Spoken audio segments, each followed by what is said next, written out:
अस्सलामुअलैकुम जी। Fundamental of physics Halliday Resnick Walker का 10th एडिशन है। Chapter 26 current and the resistance. Problem 11। हमें एक वायर का रेजिस्टेंस दिया गया है 3.4 मिलीमीटर। करंट डेंसिटी का फार्मूलाज दिए गए हैं। दो मुख्तलिफ सिचुएशंस में छोटे आर को क्या मानना है, रेडियल डिस्टेंस मानना है, और हमें जे नॉट जो हमें इक्वेशन दी गई है इसके अंदर जो 5.5 10 4 एम्पेयर पर मीटर स्क्वायर, और फिर आखिर में हमने बताना है किस चीज ऐसा क्या चीज वेरी करें कि करंट डेंसिटी मैक्सिमम हो जाए।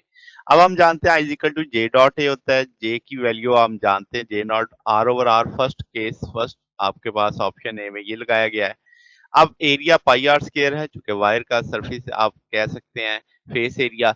देन आपके पास चूंकि डी ए चाहिए तो 2 पाई आर इंटू डी आर कर देंगे। जे की वैल्यू लग जाएगी, सारे मामले में कांस्टेंट है बाय उठा लेंगे। यहाँ पे आर क्यूब बाई 3 आना था, वो आर नीचे वाले आर से कट जाएगा तो आर स्क्वायर बाई 3 बच जाएगा।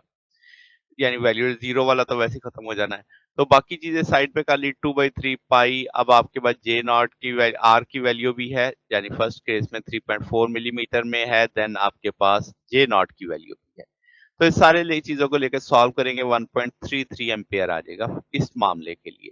सेकंड केस में जे ए बी हम केस कंसीडर करेंगे, उसमें आपको दिया हुआ है J naught 1 minus r over R. सारे मामला उसी तरीके से लेंगे, इंटीग्रल को टू एंड्स पे कर लेंगे सॉल्व। कांस्टेंट पहले बाहर निकाल लिए हैं। इस सारे में हम इसके इंटीग्रल यानी लिमिट्स भी अप्लाई कर देंगे। एलसीएम उठा के सॉल्व करेंगे तो आर स्क्वायर बाई 6, ये 1/3 पाई जे नॉट आर स्क्वायर आ जाएगा। अब सारी चीजें पता है, पाई भी पता है, जे नॉट भी पता है, आर भी पता है, सारे ये 0.666 एम्पियर आ जाएगा। अब उसने हमसे पूछा था कि भाई किस चीज पे डिपेंडेंट करेगा।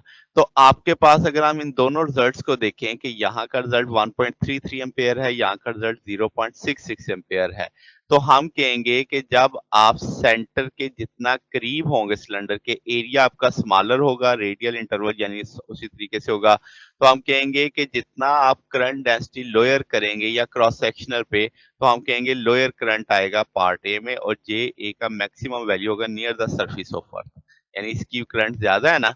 तो अब आप देखो इसमें जो आर स्केयर इस्तेमाल हुआ वो आर स्केयर बाई 3 था, जबकि यहाँ पे अगर टेक्निकली देखा जाए तो वो भी आर स्केयर बाई 3 था।